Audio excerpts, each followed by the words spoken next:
Kalau kita berbicara dari aspek hukumnya, penghinaan ini hanya ada dua.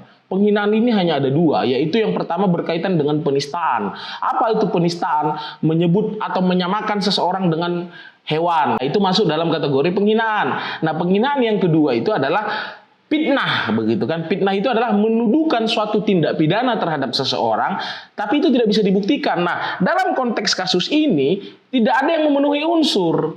Tidak ada yang memenuhi unsur. Kalau dibilang kan saya nggak mencuri, misalnya kan sudah jelas mencuri. Kalau dibilang penistaan, apa yang dinistakan dalam video itu, sehingga memang si ibu ini patut dipertanyakan begitu loh. Kenapa malah mengancam mbak-mbak Alfamart ini begitu kan dengan dasar UITE lagi? Karena dia mungkin bisa sewa pengacara, dibawa pengacaranya untuk menakut-nakuti si mbak ini. Karena kalau kita lihat itu tadi gue bilang hanya ada dua unsur penghinaan ini, yaitu menista dan juga memfitnah. Nah, dalam konteks kasus ini saya tidak menemukan dua unsur itu.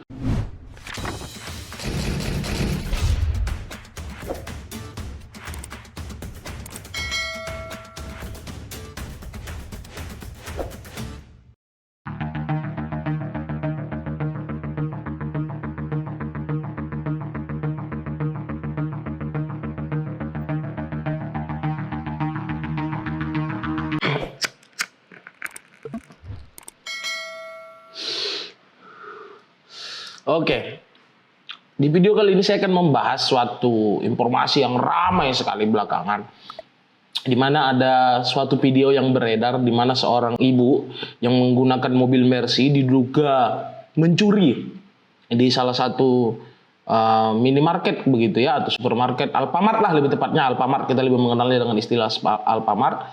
Nah, diduga ibu ini mencuri coklat begitu kan, ketahuan oleh karyawan Alfamart. Nah, video ini beredar ramai di sosmed.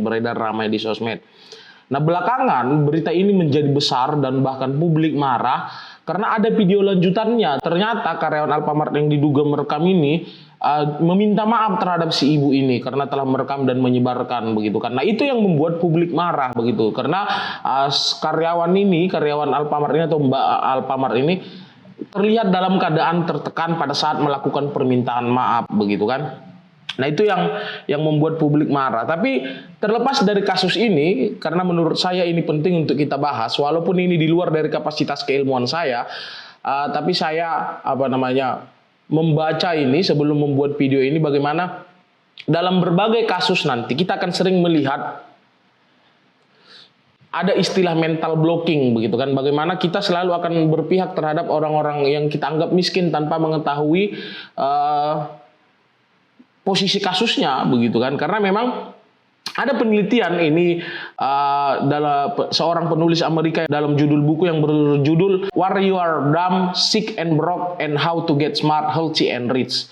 Jadi bagaimana memang kita dari masyarakat yang memang ke bawah, menengah ke bawah ini dibangun sejak kecil seolah-olah orang kaya itu jahat, seolah-olah kekayaan itu bukan segalanya begitu kan. Itu yang membuat kita punya mental blocking begitu. Jadi kalau ada suatu peristiwa yang melibatkan dua orang yang dari strata sosial yang berbeda, umumnya pasti kita akan salahkan yang kaya nih begitu. Terlepas dari faktanya apa begitu kan.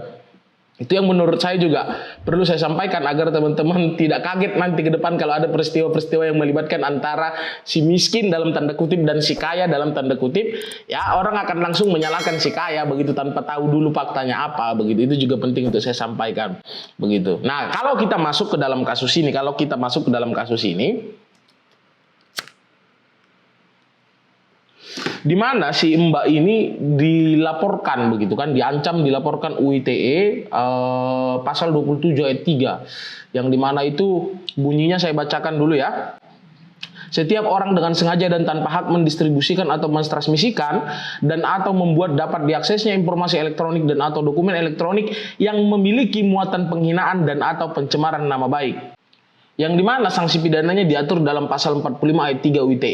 Setiap orang yang dengan sengaja tanpa hak mendistribusikan atau mentransmisikan, membuat dapat diaksesnya informasi elektronik dan atau dokumen elektronik yang memiliki muatan penghinaan dan atau pencemaran nama baik sebagaimana dimaksud pasal 27 ayat 3 dipidana dengan pidana penjara paling lama 4 tahun dan atau denda paling banyak 750 juta rupiah.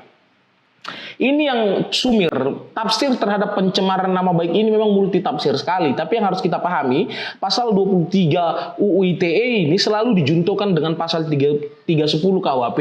Yang dimana 310 KUHP itu berkaitan dengan penghinaan. Nah, kalau kita berbicara dari aspek hukumnya, penghinaan ini hanya ada dua. Penghinaan ini hanya ada dua, yaitu yang pertama berkaitan dengan penistaan. Apa itu penistaan? Menyebut atau menyamakan seseorang dengan hewan, begitu kan? Atau menyamakan seseorang dengan yang bukan kodratnya. Itu masuk dalam kategori penghinaan. Nah, penghinaan yang kedua itu adalah fitnah, begitu kan? Fitnah itu adalah menuduhkan suatu tindak pidana terhadap seseorang, tapi itu tidak bisa dibuktikan. Nah, dalam konteks kasus ini tidak ada yang memenuhi unsur. Tidak ada yang memenuhi unsur. Kalau dibilang kan saya nggak mencuri, misalnya kan sudah jelas mencuri. Kalau dibilang penistaan, apa yang dinistakan dalam video itu, sehingga memang si ibu ini patut dipertanyakan begitu loh. Kenapa malah mengancam mbak-mbak Alfamart ini begitu kan dengan dasar UU ITE lagi begitu kan? Itu yang memang menjadi pertanyaan, apalagi terlihat didampingi oleh pengacaranya begitu kan. Ini yang memang membuat publik marah hari ini begitu. Seakan-akan ada abuse of power begitu kan, menyalahgunakan kewenangannya seolah-olah karena dia mungkin bisa sewa pengacara, dibawa pengacaranya untuk menakut-nakuti si mbak ini. Karena kalau kita lihat itu tadi gue bilang hanya ada dua unsur penghinaan ini, yaitu menista dan juga memfitnah. Nah, dalam konteks kasus ini saya tidak menemukan dua unsur itu. Begitu. Jadi kalaupun memang ingin saling memaafkan, seharusnya lebih fair. Si mbak ini meminta maaf karena telah menyebarkan videonya sehingga dia merasa tidak nyaman. Si ibu ini juga harusnya meminta maaf karena telah melakukan dugaan tindak pidana pencurian, begitu kan. Jadi fair begitu, yang merasa tidak nyaman minta maaf, tapi dia juga minta maaf dong atas tindakan yang sudah dibuat begitu. Karena kalau itu tidak dilakukan, itulah akibatnya seperti hari ini, publik marah. Malah publik menjadi antipati terhadap si ibu-ibu yang diduga melakukan pencurian ini. Nah, ini juga yang menjadi polemik, bagaimana UU ITE ini, khususnya pencemaran nama baik ini, multitafsir begitu, sehingga sering sekali digunakan untuk mengancam, untuk menakut-nakuti orang lain begitu. Sehingga memang belakangan berkembang, saya lihat informasinya bahwa Alfamart telah menunjuk kuasa hukum Hotman Paris kalau tidak salah ya.